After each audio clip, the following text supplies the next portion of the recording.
Good morning, students. Welcome you once again in my class of English. This week we are learning a poem, Unfolding Bird by Naoshi Koriyama.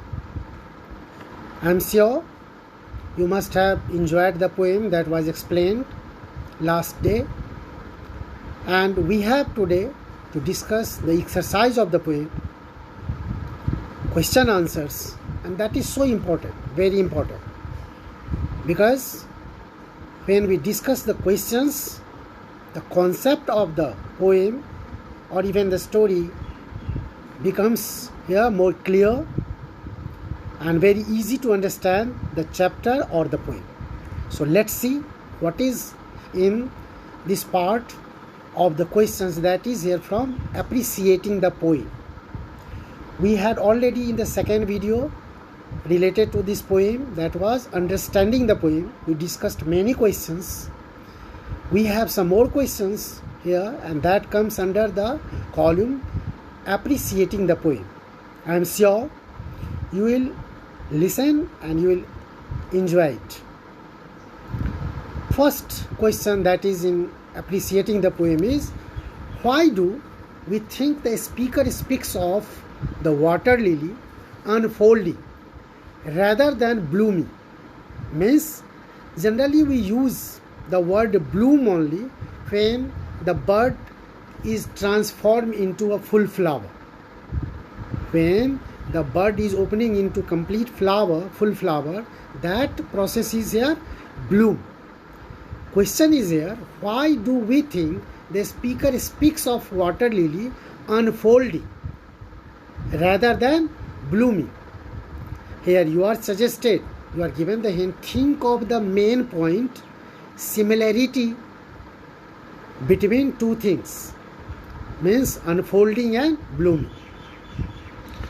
Here the word unfolding brings out the similarity between the flower and the poem. While the flower unfolds to reveal its colors, the poem unfolds to reveal its inner meaning, hidden meaning. What the poet or poetess has included, has hidden the meaning. What is their objective, their aim to tell through the poem? That is what here unfolded when we read it again and again. So the word unfolding and blooming is what here two words. Unfolding means here the opening of the flower, there are several layers, it is opening stepwise, day wise, taking new color, new dimensions. Like that, when we read the poem again and again, so its meaning becomes here more clear. So is here told, the word bloom is very suitable for opening of a bud into flower, but unfold is a gradual and systematic process of revealing some fact or secret. So here, when we are reading the poem multiple times, each time we understand it in a better way, grasping the hidden content that the poet or poetess has put in the poem, in the word. Second question is here, what words describe the state of the poem when it is first seen, and why have those words been used? What words are used in the poem we are going to discuss in the answer. And we are asked here, what words describe the state of the poem when it is seen first? When we see the poem in the first look, how does it seem? How does it look? The poet tells that the first look of the poem is simple and contains ordinary meaning. Its first look is compared to tight closed and tiny bud. When we see a bud only, we are not sure what will be its here full size, what will be here the colors that will be added in the flower.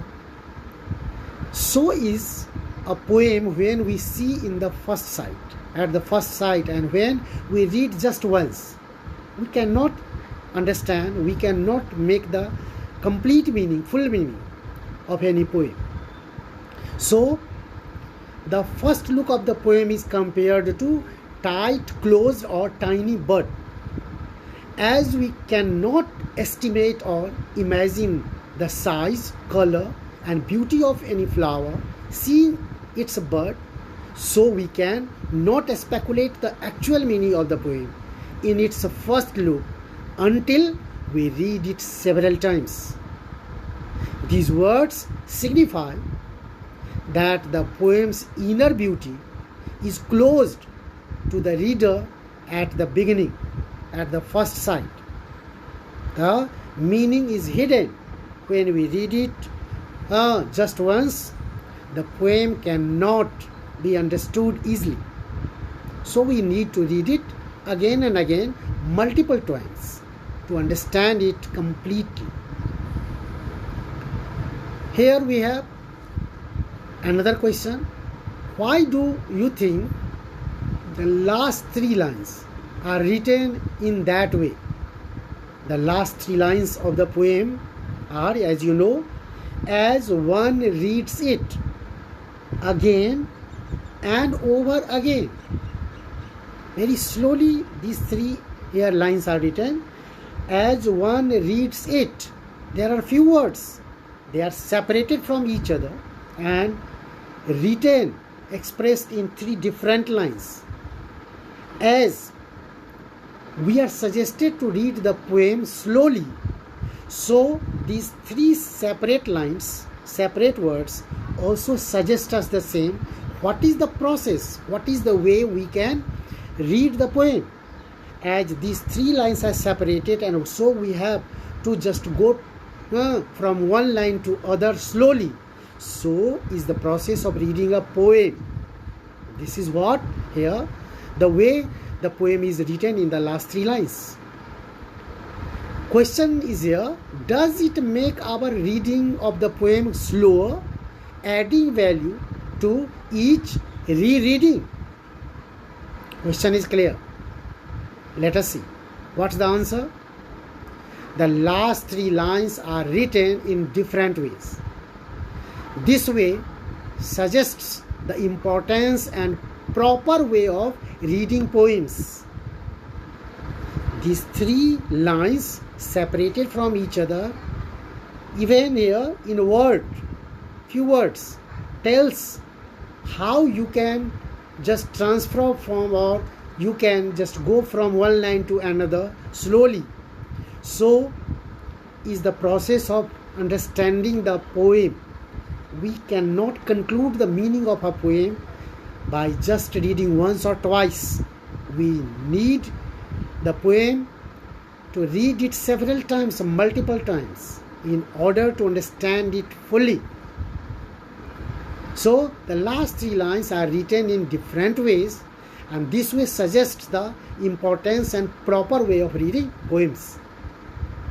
These separate words into three different lines makes the reading slower, which suggests us that we can understand the meaning and message of a poem properly only when it is read slowly again and again.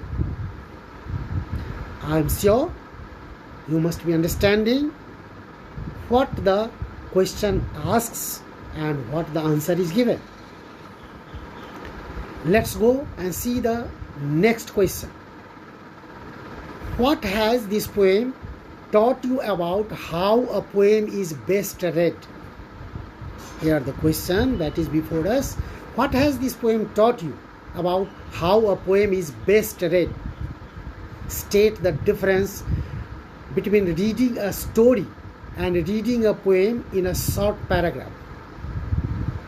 When you read a story that is written in a short paragraph and when you read a poem, what is the difference? The poem Unfolding Bud teaches us that a poem needs to be read and understood slowly and over a period of time. We cannot understand the meaning and theme of a poem, if we read it fast or in hurry. We cannot understand. If you are in haste and you want to really understand what the poet tells, you cannot understand. Every poem needs to be read multiple times before we fully understand. A reading of a story is easier, and just one reading is enough to understand it. Okay, when we read a story or paragraph, it is really easier. We can understand it easily. But when you read a poem just once, you cannot estimate the meaning of it. You cannot imagine what is the meaning. So, we need it to read multiple times. These were what here? The answers of appreciating the poem questions that is given. And in the class, we will have some more questions from inside the poem that we will just discuss in the class. So thank you, student. Thank you very much being with me, understanding it. I am sure you must have understood the answers that I explained you today. Thank you very much.